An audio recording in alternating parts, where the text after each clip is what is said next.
Alright, hello everyone. In today's video, I'm going to be answering a couple of questions that you might have. If you're a new Christian, if you have been a Christian for a while but you're just confused, because there is a lot of confusion in today's world, especially with the world of the internet. You open up TikTok or YouTube and you will see each individual with their own agenda trying to push their denomination on you. For example, the Catholics, they would go out like Sam Shamoun, they will say that, the Bible is the Word of God, but we should read and we should accept the writings of the Church Fathers. Jay Dyer would come up and say the same thing, but for his Orthodox Church. And then you will see the Mormons who will come up and say, the Bible is the Word of God, but we should add the Book of Mormon to it. Now, if you're wondering who I am just a Bible-believing Christian. What does it mean to be a Bible-believing Christian? It simply means that I take the Word of God as my final authority. That's it. I don't add to the Scriptures by words of man. The Church Fathers were just words of man. The Book of Mormon, Joseph Smith, just the words of man. And the list goes on and on. There's many other religions who will take the Bible, but then they will add the words of man to it. The Catholics and Orthodox do the same. Alright? So in today's video, I wanted to go into the Scriptures and let's see what the Scriptures actually teach us on this matter. Because it doesn't matter what I teach. It doesn't matter what I think. It does not matter what other people think. What matters is what the Scriptures teach us. Alright? So, let's start with a couple of verses that I picked up from the Bible. And let's see what the Bible actually teaches us. And if you have a King James Bible, open up your King James Bible and read the verses with me. This is not an entertainment video. I'm not going to put some special sound effects. None of that. So this is going to be a very educational video. Open up your Bibles and read with me. Proverbs chapter 30 verses 5 and 6. Every word of God is pure. He is a shield unto them that put their trust in him. Add thou not unto his words, lest he reprove thee and thou be found a liar. So, in Proverbs, we see that every word of God is pure. The word of God here, it's a lowercase w. It's not the capital case W. The lowercase w is the word, is talking about Scriptures. The written word of God. The capital W of word is talking about Jesus. This is talking about the written word of God, the Scriptures. And verse 6 says, Add thou not unto his words, lest he reprove thee, and thou be found a liar. So, every time you're coming and saying, this is the word of God, but I'm going to add these words of man to the word of God, the Bible gives us a warning not to do that. You literally are being a liar when you do such a thing. If you're an Orthodox or Catholic, you are doing exactly what the Bible condemns us to do. Let's read other verses as well. Deuteronomy chapter 4 verse 2. Ye shall not add unto the word which I command you, neither shall ye diminish aught from it, that ye may keep the commandments of the Lord your God which I command you. Again, the same warning that we should not add to the words of God. The book of Revelation, chapter 22, verses 18 and 19. For I testify unto every man that heareth the words of the prophecy of this book. If any man shall add unto these things, God shall add unto him the plagues that are written in this book. And if any man shall take away from the words of the book of this prophecy, God shall take away his part out of the book of life, and out of the holy city, and from the things which are written in this book. Now, the Catholics would come and say, oh, you see, this is just talking about this specific book. It's not talking about the whole Bible. Well, it is true that this verse that I showed you in the book of Revelation is talking about this specific book.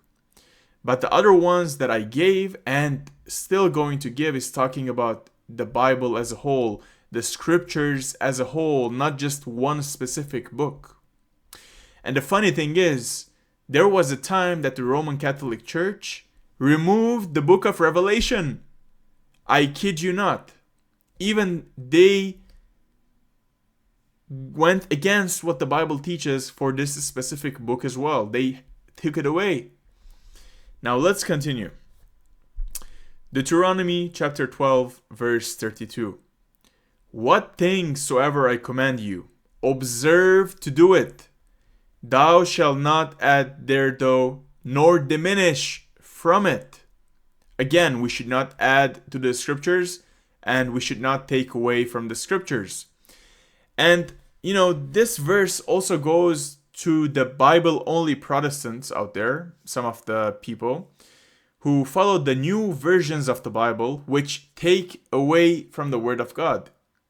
If you're a new Christian, you should probably do more research on the new versions, because there's a lot of missing verses in those new versions. So please do more research on that. I have a lot of videos on it. Other people have videos on it. So please make sure to do the research on it. Let's continue. I'm going to give a couple of more scriptures that prove that we should not add to the words of God, especially with the traditions of man. This is going to be a long one, this verse, so please make sure to read it in the Bible with me.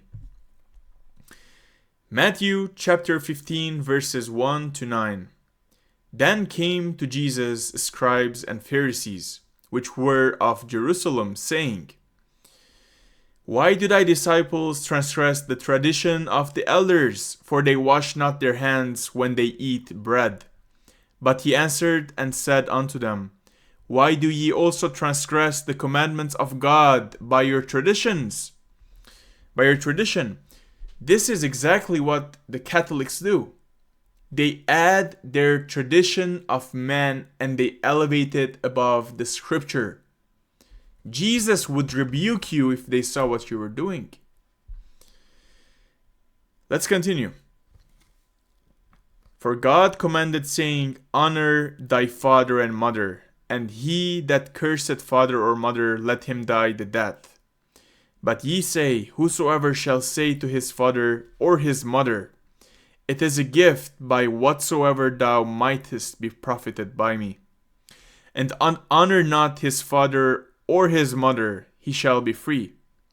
Thus have ye made the commandments of God of none effect by your tradition. You see here again, they are taking their traditions of man, they are elevating it over the scriptures, the word of God, and the word of God is becoming non-effect. So please, if you are doing this, if you are an Orthodox or Catholic, you are doing this. Please stop it. Verse 7.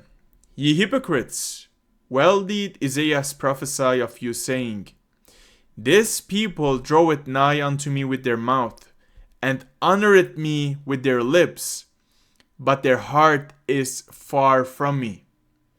Now you will see on the televisions, on the streets, that the Catholic priests and cardinals and other people, all they do is, just walk like this, they are honoring with their lips, they do some prayers, but their hearts are far from the truth. If they were truly saved, if they truly loved the Lord, they would not stay in those systems. Verse 9. But in vain do they worship me, teaching for doctrines the commandments of men. It's a sad reality, ladies and gentlemen, and we are seeing more and more people fall into that because they see those men praying and elevating God with their mouth, but they do not know that their hearts are far from them. Now let's read Mark chapter 7 verses 6 to 9. He answered and said unto them, Well hath Isaiah prophesied of you hypocrites, as it is written, This people honoureth me with their lips, but their heart is far from me. Howbeit in vain do they worship me, teaching the doctrines, the commandments of men. Same thing is happening. You see all over the Gospels, all over the New Testament. Verse 8, For laying aside the commandment of God, ye hold the tradition of men, as the washing of pots and cups, and many other things such things ye do. And he said unto them, Full well ye reject the commandment of God, that ye may keep your own tradition. Another tradition is the church-going tradition that they do. The Catholics, Orthodox, and even Protestants, I kid you not. They say the church is the building, and you should go to that church every Sunday. Otherwise, you're not a good Christian. If you have read the New Testament, and I will do a separate study on this, the church is not a building. The church is not an organization. The church is the body of Christ. Once you are saved, you are already in the church 24/7. The Holy Spirit cannot leave us. You are always in church. And I'm not saying do not have fellowship with other believers. Certainly, if there are people next to you, close to you, who believe the true doctrines that the King James Bible teach, for sure, have fellowship with them, help each other out, and go out and evangelize. I'm not denying that. Let's read a couple of other verses. Mark chapter 7, verse 13. Making the word of God none effect through your tradition, which ye have delivered, and many such like things do ye. And then finally, Psalm chapter 12, verses 6 and 7. The words of the Lord are pure words, as silver tried in a furnace, of earth purified 7 times. Thou shalt keep them, O Lord, thou shalt preserve them from this generation forever. God gave us his promise that he will preserve his word, the scriptures. If you are someone who believes that the scriptures are just writings of men and has been changed over the centuries, then you don't believe the promises that God gave us. God told us that he will preserve his words from that generation forever. Remember, heaven and earth shall pass away, but my words will not pass away. So, hopefully this answers your question. The Bible condemns to follow the traditions of men, especially when you are elevating it higher than the commandments of God, like the Roman Catholic and Orthodox people do. Hold your Bible and let that be your final authority. The scriptures that God gave us is our final authority. Thank you for watching. Please make sure to like and subscribe for more videos. And God bless you and your families. And do not be deceived.